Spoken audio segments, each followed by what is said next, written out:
I didn't go to Tennessee expecting to hear a voice that knew my name. It started as a normal visit. I had come to explore an old rural area once connected to one of America's most infamous hauntings, the legend of the Bell Witch. Locals don't like talking about it much, but one man I met gave me a simple warning before I left. He said, "If you hear something calling you at night, don't answer." I didn't think much of it at the time. That night, I stayed in a small, isolated house not far from the original Bell family land. The area was quiet, too quiet.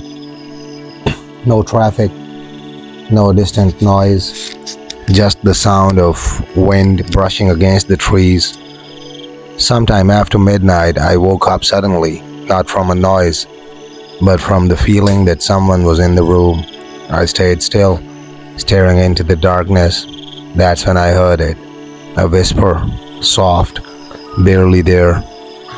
At first, I couldn't understand the words.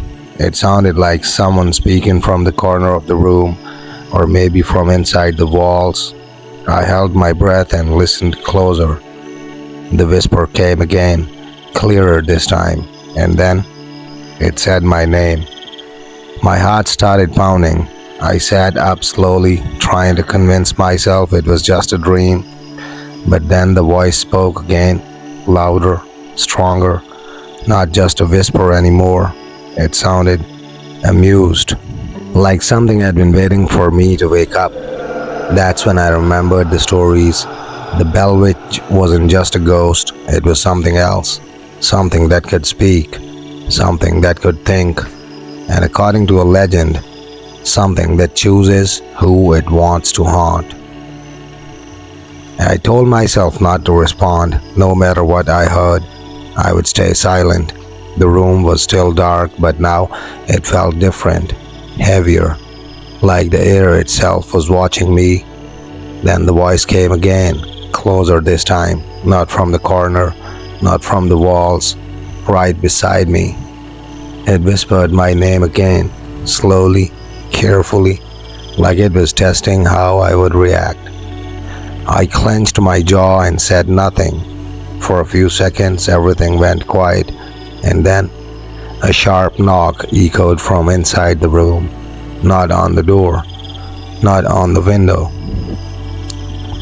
but from somewhere within the walls. 3 slow knocks, deliberate, waiting. I felt my pulse rising as I stared into the darkness. Then something shifted. A faint creak came from the floor near the bed, like someone had just taken a step. I froze because I knew I was not alone anymore. The voice returned, but this time it wasn't whispering. It spoke clearly, soft but unmistakable. It said, "You heard me."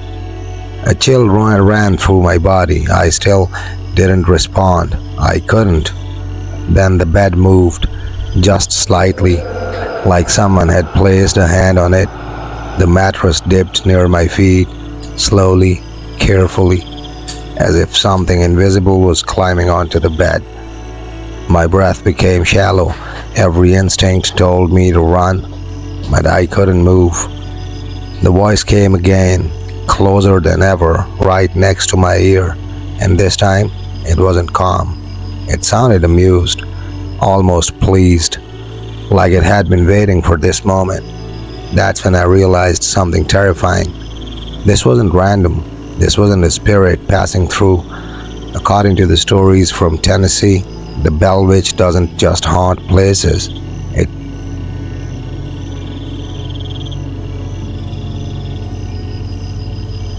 I stayed frozen on that bed.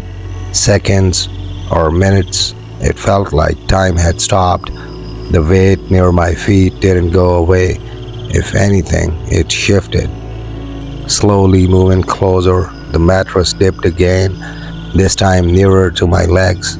I could feel it now, not touching me, but almost, like something was leaning over me, studying me in the dark. Then the voice came again, right next to my ear, clear, cold, and this time, angry. It said, "You should have answered." Before I could react, something grabbed my ankle hard. I gasped and kicked forward, finally breaking whatever held me in place. I jumped off the bed and stumbled backward, nearly falling as I reached for the door. Behind me, I heard it, a sudden, violent crash, like something had been thrown across the room. The bed slammed, the walls creaked, and the voice, no longer whisper, filled the room, loud, sharp, furious. I didn't look back. I couldn't. I ran out of the house into the cold night air, not stopping until I reached the road. Only then did the silence return. No voice, no footsteps, nothing. I told myself it was over, that whatever was in that house was left behind, but I was wrong, because the next morning as I stood in front of a mirror, I noticed something that made my blood run cold.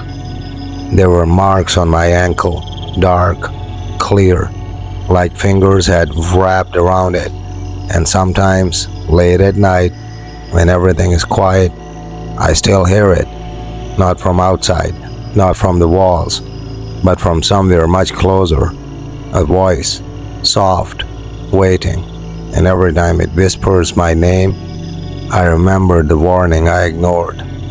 In Tennessee, they say the Bell Witch doesn't just haunt you, it stays with you.